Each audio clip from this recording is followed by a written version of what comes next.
Hello, everybody, and welcome back to the ABM All By Myself podcast. This is episode 14, and as always, make sure to like, comment, subscribe, promote MailChimp. We need to get this in front of the right eyes, guys. We need to propel this like a rocket to the moon, like we were Dogecoin. That's the goal. And if we don't, it's okay. As long as you guys are having a good time, so am I. Today I am recording a little bit later than usual, but I got myself into quite the sticky situation earlier. I was making some food. I just needed to get something in my stomach before I recorded.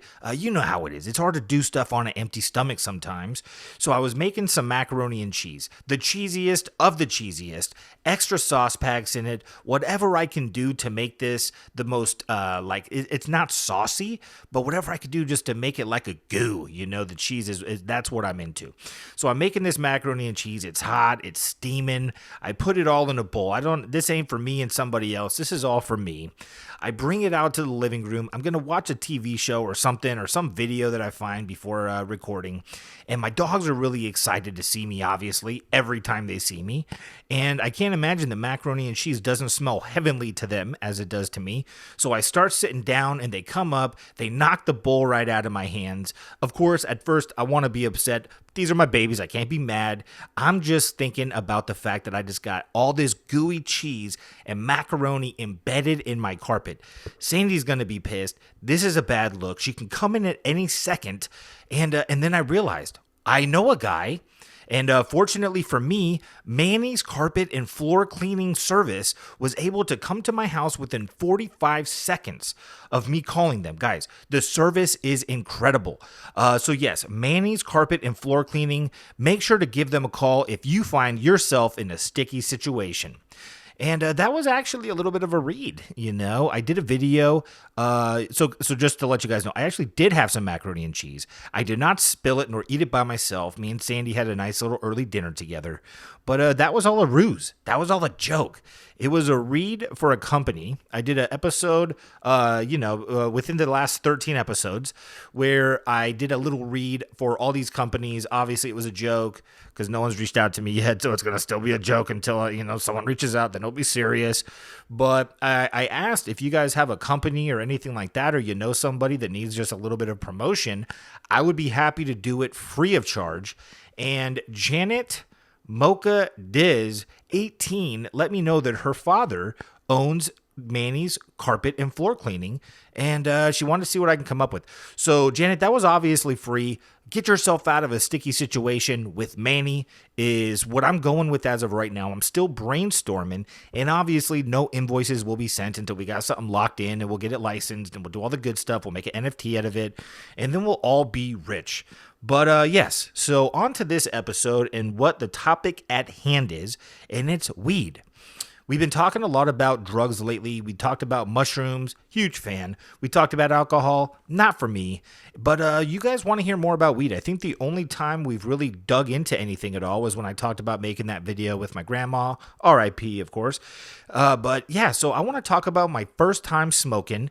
And maybe even, well, there's two stories. So the first story is going to be, I'd have to guess I was between 8 and 9 years old. And I know that sounds very young, but little kids, we get mischievous and we do fun stuff. And this is something that happened around that age for me. And I'm guessing I was that old because I started skateboarding at 10. And I don't remember skateboarding at all being involved in this story. And I would skateboard everywhere. And the friends I was hanging out with would skateboard with me. So I was hanging out with a few buddies one day. When you're a kid, there's one house that you all meet up at, you kick it either in the front of the house, in the backyard, inside of the house, whatever the case may be. So I guess anywhere, but you kick it at that person's house and you kind of post shop for the day. So that's what we were doing. We were hanging out in front of my buddy's house, and he had let us know that he walked in on his mom and dad smoking weed the night before and told us that he had actually seen where they put it.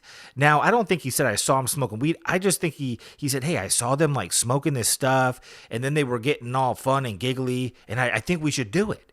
So, of course, I'm in. Even at 8 or 9, I was down as a clown. So I told him, yeah, go get the stuff, man. Let's make it happen.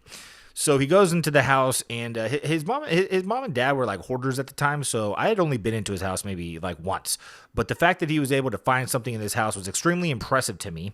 And when he came out, he had a little baggie with some green stuff in it. It looked like dead grass, or it looked like a live grass, I guess, but it felt like dead grass. And then he had a straw. Now, I didn't know exactly what was going on with the straw here, and I didn't even know how we were going to get this weed into us. But he then let us know that when he saw his parents puffing the Chiba, he saw them holding some kind of a pipe and they were lighting the end of it. So when he told us that, he brought some matches out of his pocket, and it seemed as though he had everything needed to get the job done. So we packed some of this weed, which I'm sure was of extreme low quality boof, but it was the first, and that's usually the case for most people. It's usually boof at first. And we put it in the tip of the straw, we lit up a match, and then we took little puffs of it. Now, I highly don't recommend smoking out of a plastic straw. I think at this point in life, we're all trying to get away from plastic straws, unless we're drinking smoothies, then it's kind of like maybe plastic is better than paper, or maybe we should just all carry a straw around with us and look like cokeheads. I don't know. Whatever the case may be, enough of the straw tangent. So we're puffing it out of this straw. The plastic's probably fucking melting. So we're probably feeling the poisons of the plastic more than anything, but I liked it. I was like, holy shit, this is great. I feel kind of goofy a little bit. We're like walking down the street and we're just moving around differently, and I'm feeling light and all this stuff. And that's really all I remember from that specific day. I just remember we puffed it a little bit. We walked up and down the street, and then before you knew it, street lights were on. We're home eating dinner and all that good stuff. I don't remember having like excessive munchies or any of the staple, syndromes of being super baked out.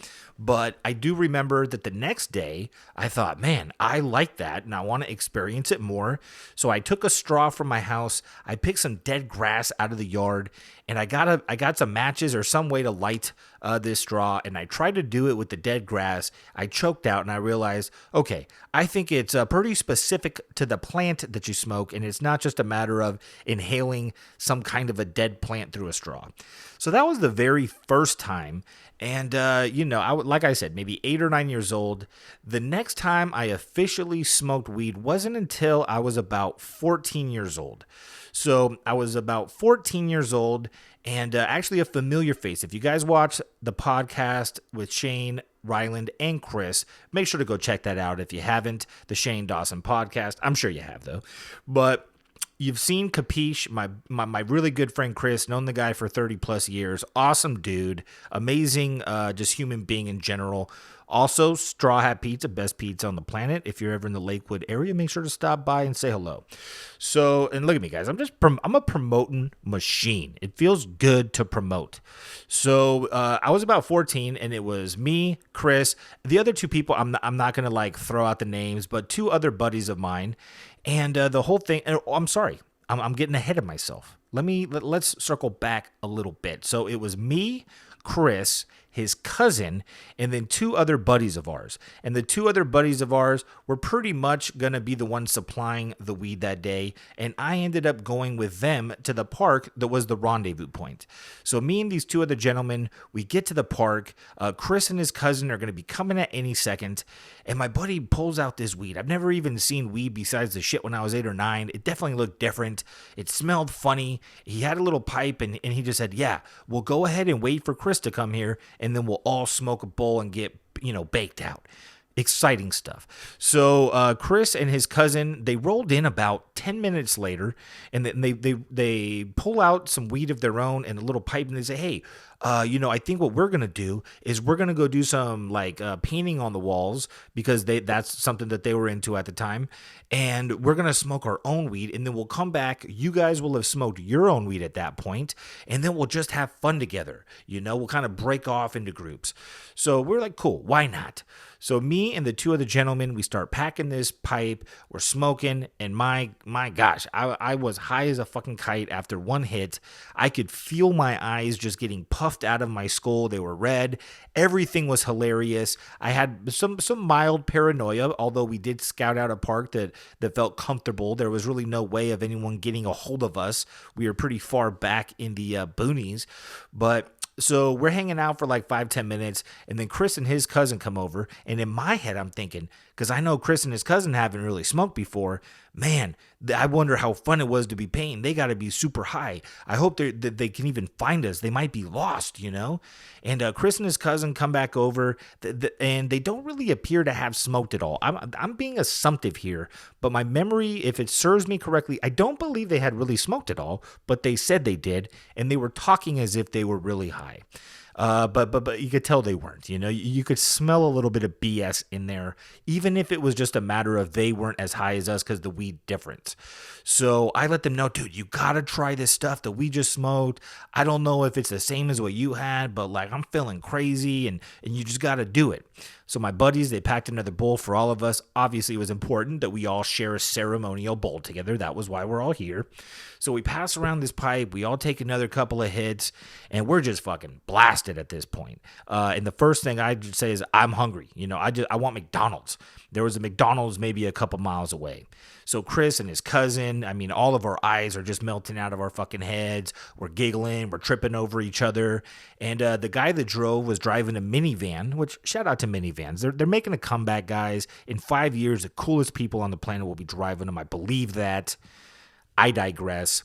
So we get into this minivan. My two buddies in the front that I came with, me and Chris are in the center. They got the captain's chairs in it. And then Chris's cousin is in the very back. So we pull out of this park area. We get onto this it's a pretty open main street. So we're getting onto this open street, not a whole lot of traffic. And within about 5 seconds of my buddy, you know, taking off, he just slams on the brakes and he says, "Fuck, cops." And I'm, you know, I may have pooped my pants. I don't remember, but maybe to embellish a little bit, let's just say I pooped my pants. I was so scared. My legs went numb. I don't know if you guys have ever had that experience, like the cops are behind you and the lights go on and maybe you have something to worry about, but it's almost like your legs go numb. It feels like your heart stops beating and you're just stuck in the moment. And I'm feeling like that. And I'm thinking, fuck, you know, like this is the part of weed that sucks. This is bad. And then my buddy just goes, "Just kidding." And then he turns some music on, which is, "What would I be without my baby?" It was a Ja Rule song. It was my favorite song for like 5 years after that because it was so nostalgic and reminded me of that moment. But yeah, so we're listening to that song. We're driving over to McDonald's. And one thing that Chris and his cousin were very into was beatboxing. They liked, you know, freestyle rapping, stuff like that. And Chris's cousin was pretty talented. So we walk into McDonald's. You know, they have food laying out for people that the food's already ready and they're calling out numbers. I'm pretty sure all of us at some point like reached over to that and were told that that's not our food. We just couldn't wait. You know, we were just ravaging for some food. And so that happens. And then we're ordering. And I just think, you know, the lady ringing us up would probably really, really enjoy to hear Chris's cousin beatbox. So I look over to Chris's cousin, who looks like he's crying. His eyes are so red and there's snot coming out of his nose. It's ridiculous. And I said, "Dude, bust a beatbox," you know? So he starts doing this whole whatever, this beatbox sound, and he's just so high that he just like, it's almost like he passed out, but he's beatboxing. He got snot coming out of his nose. He's spitting all over the place inside of a McDonald's, and then he just collapses. He hits his head on the counter and just falls down. And then we're all laughing, of course. You know, we know he's not dead. He just hit his head on something, and he was beatboxing right before that. How bad could it be? So we're laughing, we're giggling, and then, yeah, that was it. And then Chris and his cousin went back to his house. I'm pretty sure they got in trouble. I don't think it was good. I think his mom and dad like smelled it or something. And then I went and hung out with my buddies. I couldn't tell you if I got caught or not. I don't believe I did. And I don't even know if Chris did. But yeah, so that was my first time. And then after that, I was just like, dude, I want to do this all the time. This is great. And I was lucky enough to live in Long Beach that's pretty liberal about stuff like that. I mean, I used to live in an apartment complex where I would smoke blunts and shit all day in the back of this apartment. And there was a little alley in between the apartments. And I forgot what else it was, but cops would drive through it all day. And it was like 2 or 3 cops. They all knew who I was. but I was always smoking a blunt on my cell phone, and the cops would come by, and you would think that you'd be nervous, but they were cool. They called me cell phone man because I was always out there on my cell phone. I wouldn't even try to hide it. And I'm not trying to say that in a braggadocious way, but shout out to Long Beach for just always being cool, for not, being a dick about it. And that no one needs that. But, we're rambling now. We got about, 10 seconds until the 15-minute mark. But, that was it. That was the story of the first couple times I smoked weed. I hope you guys enjoy that. On the topic of weed, make sure to check out Clone Guy if you are in California, the company that I'm with. We sell clones into retailers. If you want to grow your own and you want to enjoy the process, make sure to do that. And like always, guys, have a great rest of your day, and God bless.